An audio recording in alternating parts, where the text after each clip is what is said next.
RS Bengali ক্লাসরুমে সকলকে স্বাগত। আজকে আমি ভূগোল মডেল অ্যাক্টিভিটি টাস্ক সলভ করব 2021 সালের। তো যে ক্লাসের ভূগোল মডেল অ্যাক্টিভিটি টাস্ক আজকের ভিডিওতে আমি সলভ করছি সেটি হলো সপ্তম শ্রেণী। তোমাদের প্রশ্নপত্রে দেখবে লেখা রয়েছে যে পরিবেশ ও ভূগোল। এটা পার্ট 3 এর প্রশ্নপত্র, পার্ট 3 এর মডেল অ্যাক্টিভিটি টাস্কের প্রশ্নপত্র, যেটা তোমাদের জুলাই মাসের 2021 সালের জুলাই মাসে যে প্রশ্নপত্রটি দেওয়া হচ্ছে মডেল অ্যাক্টিভিটি টাস্ক হিসেবে।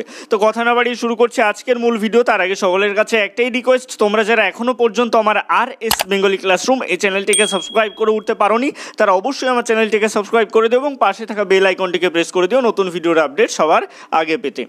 তো তোমাদের সপ্তম শ্রেণী অর্থাৎ ক্লাস 7-এর পরিবেশ ও ভূগোল মডেল অ্যাক্টিভিটি টাস্ক পার্ট 3 এর তোমাদের যে প্রশ্নপত্র রয়েছে তাতে প্রথমে কি রয়েছে দেখবে, এক দাগে রয়েছে যে বিকল্পগুলি থেকে ঠিক উত্তর নির্বাচন করো। এখানে প্রশ্নপত্রে তোমরা অনেকগুলো করে অপশান পেয়ে যাবে, আমি সবগুলো বলছি না, আমি উত্তরটি বলে দিচ্ছি তোমাদের, প্রশ্ন এবং উত্তরটি। একের এক দাগ, সূর্যের উত্তরায়ণের সময়কাল কত? দেখবে গ দাগে যে অপশানটা রয়েছে 22শে ডিসেম্বর থেকে 21শে জুন। তারপরে দেখো একের 2 দাগের প্রশ্ন আছে, কোনো মানচিত্রে সমচাপ রেখাগুলি খুব কাছাকাছি অবস্থান করলে সেখানে কি হয়? সেখানে বায়ুর চাপের পার্থক্য বেশি হয়। তাহলে একের 2 এর উত্তর কি হবে? বায়ুর চাপের পার্থক্য বেশি হয়। এরপর একের 3 দাগ, টোকিও ইয়াকোহামা শিল্পাঞ্চলের উন্নতির অন্যতম কারণ। এটা তোমাদের গ দাগের যে অপশানটা রয়েছে একের 3-এর গ দাগের অপশানে দেখবে উন্নত প্রযুক্তি ও দক্ষ শ্রম। এটার উত্তর কি হবে? উন্নত প্রযুক্তি ও দক্ষ শ্রম। তারপরে আমরা চলে আসব 2 দাগে। এখানে 2 দাগে রয়েছে উপযুক্ত শব্দ বসিয়ে শূন্যস্থান পূরণ করো। এখানে দেখো 3টে শূন্যস্থান রয়েছে। তো 2 দাগে কি রয়েছে? 2-এর 1 দাগে কি রয়েছে? 2-এর 1 দাগে রয়েছে নিরক্ষরেখা থেকে মেরুর দিকে অক্ষরেখার পরিধি ক্রমশ ড্যাশ থাকে, তাহলে ক্রমশ কমতে থাকে, শূন্যস্থানে লিখবে কমতে থাকে।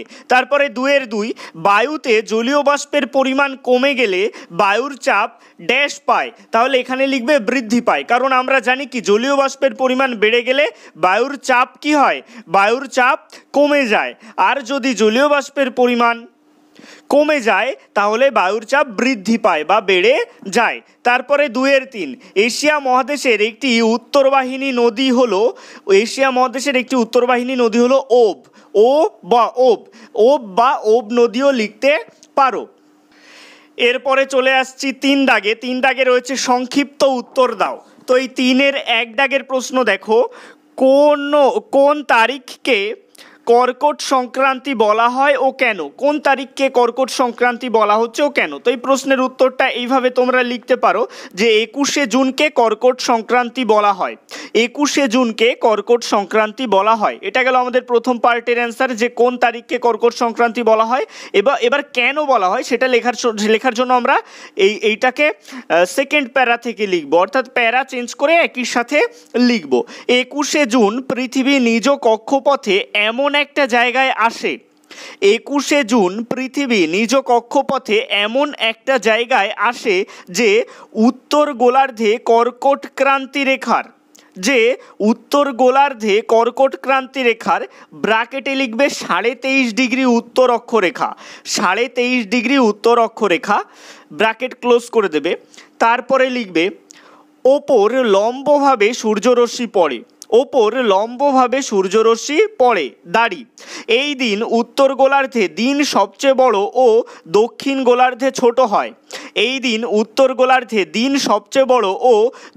গোলার্ধে ছোট হয়। দাড়ি। সুমেরু বৃত্তে 24 ঘন্টায় সূর্যকে দেখা যায়। দাড়ি। আর কুমেরু বৃত্তে 24 ঘন্টায় অন্ধকার থাকে। তাই এই দিনকে কর্কট সংক্রান্তি বলে। দাড়ি। এরপরে চলে আসবো 3-এর 2 দাগের প্রশ্নে। 3-এর 2 দাগের প্রশ্ন আছে কি, মেরু অঞ্চল ও নিরক্ষীয় অঞ্চলে বায়ুর উষ্ণতার তারতম্য কিভাবে 2 অঞ্চলের বায়ুর চাপকে নিয়ন্ত্রণ করে তা ব্যাখ্যা করো। তো 3-এর 2 দাগের প্রশ্নের উত্তর তোমরা লেখো, পৃথিবীর আবর্তন গতির জন্য পৃথিবীর বায়ুমণ্ডলের বাতাস বাইরের দিকে ছিটকে যায়। পৃথিবীর আবর্তন গতির জন্য পৃথিবীর বায়ুমণ্ডলের বাতাস বাইরের দিকে ছিটকে যায়। দাঁড়ি নিরক্ষরেখার কাছাকাছি অঞ্চলে আবর্তন বেগ সব থেকে বেশি হয় বলে নিরক্ষরেখার কাছাকাছি অঞ্চলে আবর্তন বেগ সব থেকে বেশি হয় বলে এই অঞ্চলের বাতাস দুই ক্রান্তীয় অঞ্চলের দিকে ছিটকে যায়। এই অঞ্চলের বাতাস দুই ক্রান্তীয় অঞ্চলের দিকে ছিটকে যায়। দাঁড়ি এভাবে নিরক্ষীয় অঞ্চলে নিম্নচাপ তৈরি হয়। দাঁড়ি আর দুই ক্রান্তীয় অঞ্চলে তৈরি হয় উচ্চচাপ। এরপরে চলে আসবো 4 দাগের প্রশ্নে। 4 দাগের প্রশ্নে আছে এশিয়া মহাদেশের নিরক্ষীয় ও উষ্ণমরু জলবায়ু স্বাভাবিক উদ্ভিদের চরিত্রকে কিভাবে প্রভাবিত করে তা আলোচনা করো। তো এই প্রশ্নের উত্তরটা লেখার জন্য তোমরা দুটো পয়েন্ট করবে, কারণ আমাদের বলছে যে এশিয়া মহাদেশের নিরক্ষীয় জলবায়ু ও উষ্ণমরু জলবায়ুর স্বাভাবিক উদ্ভিদের চরিত্রকে, মানে নিরক্ষীয় জলবায়ু কিভাবে স্বাভাবিক উদ্ভিদের চরিত্রকে প্রভাবিত করছে আর উষ্ণমরু জলবায়ু কিভাবে স্বাভাবিক উদ্ভিদের চরিত্রকে প্রভাবিত করছে। একটা প্রশ্নের দুটো পার্ট। তো তোমরা প্রথমে বক্স করো নিরক্ষীয় জলবায়ুর প্রভাব একটা বক্স করে প্রথম পয়েন্ট করো। এর আন্ডারে লেখো নিরক্ষীয় অঞ্চলে বেশি উষ্ণতা ও বেশি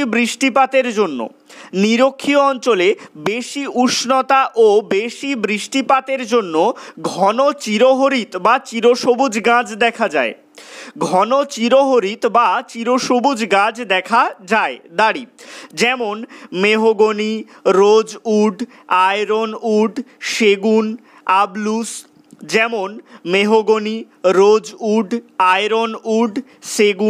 আবলুস। এগুলো কিন্তু কমা দিয়ে লিখবে।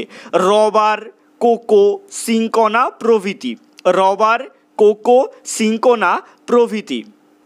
এরপরে বক্স করে পরের পয়েন্ট করো যে উষ্ণমরু জলবায়ুর প্রভাব।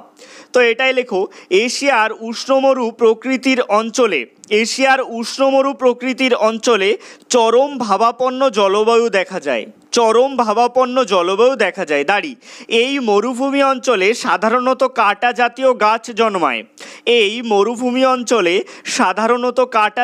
গাছ জন্মায়। দাঁড়ি যেমন বাবলা, ফণিমনসা, খেজুর ইত্যাদি। দাঁড়ি বৃষ্টিপাত কম হবার জন্য গাছগুলির কাণ্ড ও পাতা মোম জাতীয়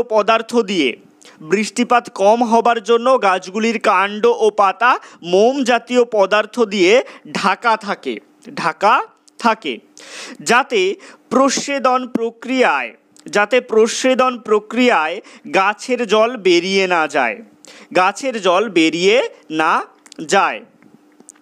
তো এটাই ছিল ক্লাস 7-এর ভূগোল মডেল অ্যাক্টিভিটি টাস্ক পার্ট 3 এর সম্পূর্ণ ভিডিওটি কেমন লাগলো অবশ্যই কমেন্টের মাধ্যমে জানিও। ভালো লাগলে লাইক করো এবং একই ক্লাসের বন্ধুদের সাথে ভিডিওটি শেয়ার করতে ভুলো না। আর তোমাদের ক্লাসের বিভিন্ন সাবজেক্টের মডেল অ্যাক্টিভিটি টাস্কের ভিডিও পেতে তোমরা ডেসক্রিপশনে দেওয়া প্লে লিস্টের লিঙ্ক থেকে দেখে নিতে পারো। ভালো থেকো সকলে। সবশেষে একটাই রিকোয়েস্ট, এখনও পর্যন্ত যারা আমার চ্যানেলটিকে সাবস্ক্রাইব করে উঠতে পারেনি তারা অবশ্যই RS বেঙ্গলি ক্লাসরুম এই চ্যানেলটিকে সাবস্ক্রাইব করুন আর পাশে থাকা বেল আইকনটিকে প্রেস করুন নতুন ভিডিওর আপডেট সবার আগে পেতে।